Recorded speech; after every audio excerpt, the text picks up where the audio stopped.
Hi guys, my name is Trinity, and if you're here, you must be here to talk about books because that's why I'm here, to talk about some books. We're in the floor. You guys probably already know what that means. Well, you saw the title of the video. Okay, sorry if we shifted there a little bit. I accidentally kicked the tripod. But today I have my March book haul for you guys. If you don't know, I had a massive unhaul, a huge TBR overhaul. And I needed to get rid of some books, clean out my shelves. But what that means for me is I take all of my books to the buy sell trade. So I ended up with a lot of trade credit. Now, I did still take more books back than what I purchased. I think overall, in what you guys have seen so far, I took about 100 books back, and I only came home with like 30. So there's still a big difference in my shelves and what's on them and everything like that. But I have purchased more because that's what I do. So the first book I want to talk about is the Owlcrate book that I got this month, and it's A Forgery of Roses by Jessica S. Olsen. It's really pretty. It's got the foiled hardcover and then the inside cover art. Gorgeous, gorgeous. I hadn't heard anything about this before getting it, and usually I've heard of the Owlcrate books that come through before we receive them.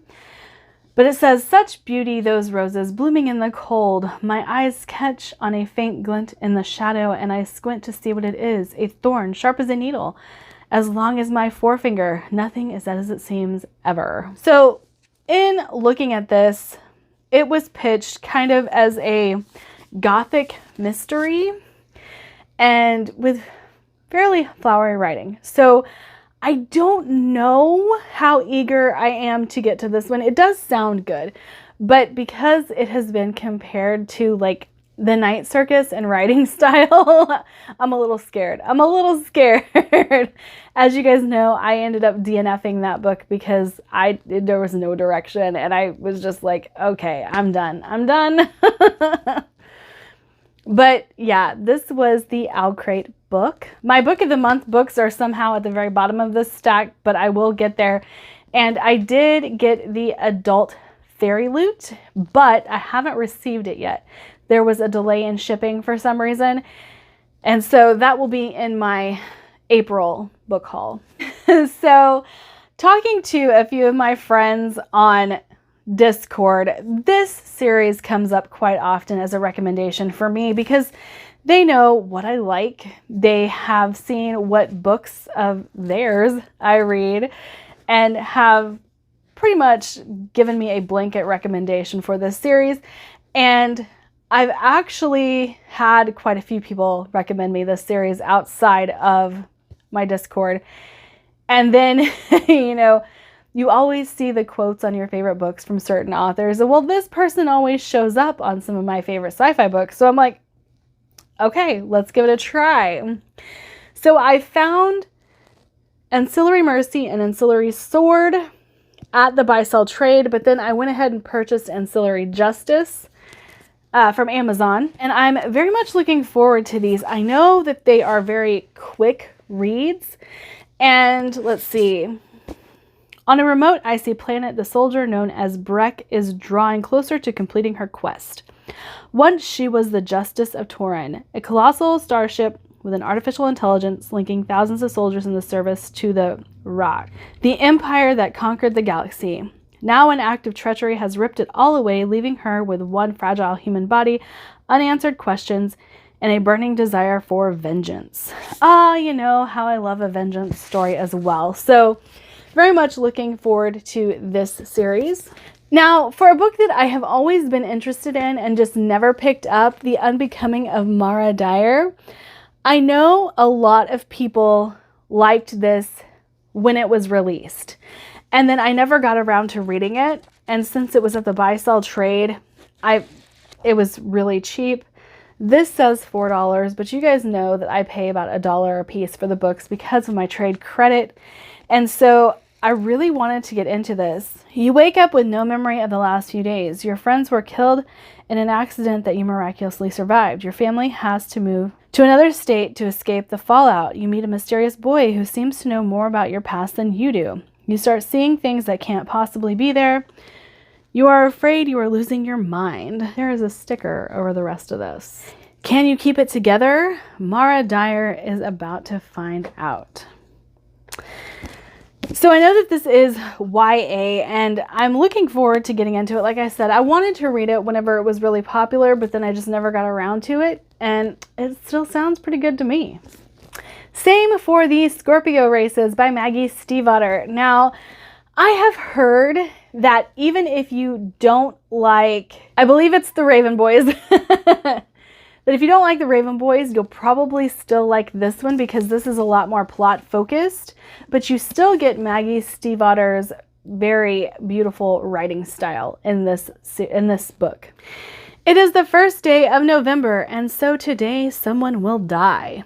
Even under the brightest sun, the frigid autumn sea is all the colors of the night, dark blue and black and brown. I watch the ever-changing patterns in the sand as it's pummeled by countless hooves. They run the horses on the beach, a pale road between the black water and the chalk cliffs. It is never safe, but it is never so dangerous as today, race day. But yeah, another that I have heard very good things about and wanted to give a go, just never got around to doing it. And I will say, whenever I did my unhaul of a lot of books, there was a lot of YA that I got rid of. And if you see my library tour, you'll see that there's a big change in how much YA I actually have on my shelves now. And so I did pick up some YA that I'd been wanting to get to because my shelves were so full, I was not going to buy any more other than what was coming in my Owlcrate. So I did pick up a few that I'd been wanting to read. All right, another that comes highly recommended to me is a memory called Empire by Arkady Martine. And again, see all the books that I want to read have her name on it, and Lecky. So I've heard good things about this. I've heard that it might not be 100% up my alley, but that I would probably like their writing style. And sometimes writing style can trump plot for me. So we shall see. We shall see. I'm pretty excited about it. This is a fairly beat up copy of the book, but I knew I wanted to try it out. And for $1, I didn't feel like this was going to be too big of a hassle if I didn't like it. And then if I did like it, I could always get a better copy later. One thing I still love doing at the buy-sell trade is finding books organically. And there's not a lot of people who do that anymore, I've come to find out, but I still really, really enjoy it. I love picking up books that I have not heard of. I love picking up books that someone may have read and just not talked about, but because they're not popular. But you know me, I'm generally one of those people who doesn't like the popular books anyway. I would rather read the other stuff. But this had a tagline of "in the same vein as Supernatural, Hellboy, and Blade" comes Demorian. And I saw this cover and I was like, yeah, I want it. I really, really want it.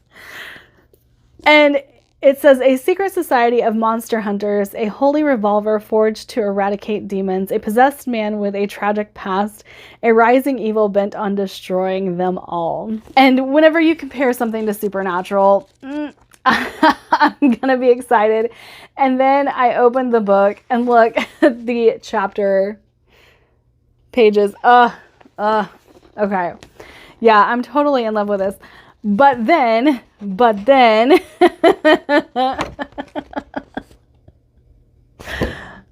it was signed to Bradley. Thank you for your support.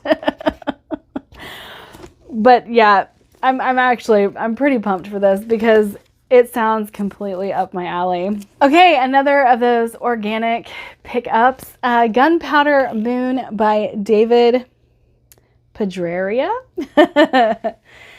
The moon smells like gunpowder. Every lunar walker since Apollo 11 has noticed it. A burnt metal scent that reminds them of war. Caden Deschert, chief of U.S. mining operations on the edge of the Sea of Serenity, thinks the smell is just a trick of the mind. A flashback to his harrowing days as a Marine in the war-torn Middle East back on Earth. It's 2072 and lunar helium-3 mining is powering the fusion reactors, bringing Earth back from the environmental disaster. But competing for the richest prize in the history of the world has destroyed the oldest rule in space, safety for all. When a bomb kills one of Dechert's diggers on Mare Serenitatis, the haunted veteran goes on the hunt to expose the culprit before more blood is spilled. As he races to solve the first murder in the history of the moon, Deschert gets caught in the crosshairs of two global powers spoiling for a fight. Reluctant to be the match that lights the powder keg, Deschert knows his life and those of his crew are meaningless to the politicians. Even worse, he knows the killer is still out there hunting. It sounded like it was going to be pretty dang good and kind of military-esque, but set in space. And so I found that amusing, but close space, like the moon. Very, very interesting. And then when I posted this on my Discord, there were a couple of people who'd actually heard about it. And they were like, oh yeah, I've heard that book's actually really good. So I'm pretty excited to get into that. And I'm like, oh, okay. Nobody told me about it, but okay. And the same goes for this one. As soon as I posted it, there was a couple of people who were like, oh, I've heard of that and that sounds really good. But The Velocity of Revolution by Marshall Ryan Maresca. Okay, so this was probably a cover by, I will admit. But then I read the back and it says, Zapar, a city being rebuilt after years of mechanized and magical warfare, the capital of ravaged nation on the verge of renewal and self-rule. But unrest foments as undercast cycle gangs raid supply trucks, agitate the populace, and vandalize the city. A revolution is brewing in the slums and shanty towns against the occupying government, led by a voice on the radio connected through forbidden magic. You guys know I really love a good urban fantasy. This sounds completely up my alley, and I'm excited to get into this one as well. Like I said, there was a couple people who said that they'd seen Marshall on a panel, and we're really excited to delve into that book as well. So I'm not alone. And then one that the cover has always appealed to me, and then I just never picked it up. But then I found it at the buy sell trade and I was like, oh, I'm getting it. And that would be Spellbreaker by Charlie N. Holmberg. And it says, whatever spell they make, she can break. That's all I needed. That was all I needed. I was like, okay, sold. Let's do this. The orphaned Elise Camden learned as a girl that there were two kinds of wizards in the world. Those who pay for power to cast spells, and those like her born with the ability to break them. But as an unlicensed magic user, her gift is a crime. Commissioned by an underground group known as the Cowls, Elise uses her spell breaking to push back against the aristocrats and help the common man. She always did love the tale of Robin Hood. I might have read on and figured out that there was some Robin Hooding going on in this story. And yes, I'm a sucker for Robin Hood. You guys know Hood is one of my favorite series. And so, what can I say? All right, and then another sci-fi series I have been dying to get to. I hit the jackpot whenever I went to the buy sell trade because there were full series there that I usually don't get full series, and it's usually books 2 and 3 or books 1 and 3 and I'm left floundering, but I found all of Revelation Space by Alistair Reynolds. Now I've heard very good things about these books, and I actually think that when I get to these, I'm going to be buddy reading them with my friend Andrew and kind of seeing how I feel about them, because Alistair Reynolds, while he is kind of the master of the space opera, I don't know if his books are going to be completely up my alley. But like I said, I found the whole trilogy. So I paid $3 for all of these. And I'm kind of excited to get into it and find out what it's about. I don't know that much about Revelation Space other than it's a space opera and his writing is supposedly extraordinary, and Andrew wants to read it. So that could bode well for me, could not. But yeah, I'm definitely looking forward to getting into these. All right, and one of my friends on the Discord is Thiago. And when his book came out, he sent me a copy of it, basically as we appreciate the things that you do and appreciate the Discord being built and being a moderator. He wanted me to have one of his books, and I'm thrilled because one, I'm a sucker for a lovely cover, and this is beautiful, beautiful, and it has that velvety feel, so buttery. How far would you go to resurrect someone you love? Would you change who you are to show you belong? The world of Avarian is tearing itself apart. The domain worships life, its leaders lead eternal lives, and death is a shame that must not be mourned. But for the clans to the south, death is all that keeps the earth alive. Adrian is a prince of one of the domain nations. Church teaching says his grief is forbidden, but he will stop at nothing to return his loved ones to worthiness, even if it means sacrificing his own. But now a terrifying foe creeps nearer, and the people of Avarian must fight to save it before death comes for them all. I'm excited. I'm excited. So I really like epic fantasies where religion plays a big part because I really love dissecting religion. It's one of my favorite things to do. And so religion and politics, like, this is speaking my language. I'm so excited to get to this. And like I said, and if you want all the dad jokes that you can get, Thiago's got you. Just come to our Discord. But yeah, I'm so pumped for this. So pumped. Speaking of authors on the Discord, this was actually a birthday present that came a little late. And yes, it's from my friend Andrew. But Ryan Cahill is part of our Discord as well. And Andrew bought me Of Blood and Fire, and I'm very excited to get into this. And Ryan Cahill, if you happen to watch this, I absolutely love your voice. It's amazing. But I've heard very good things about this. A couple of the moderators on the Oasis Discord, the moderators for Ryan's Discord as well. And so we just had big love for him on our Discord for a while now, and I haven't read it yet. I'm excited for it, and I do own the audiobook for this as well. So time for some immersive reading of Blood and Fire. Okay, and for my 2 Book of the Month books that I got, No Exit. You guys have seen me talk about this already because I did my Pop Sugar video and I needed to read a book that was going to be turned into a movie in 2022, and No Exit is going to be that. And then of course I got the newest Lucy Foley, The Paris Apartment. I've actually already heard great things about this, and it's making me want to pick it up sooner rather than later.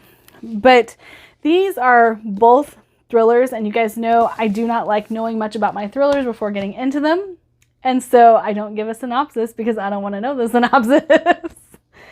But that is it for me today. Like, subscribe, do all the fun things, and I'll see you guys in my next video. Bye!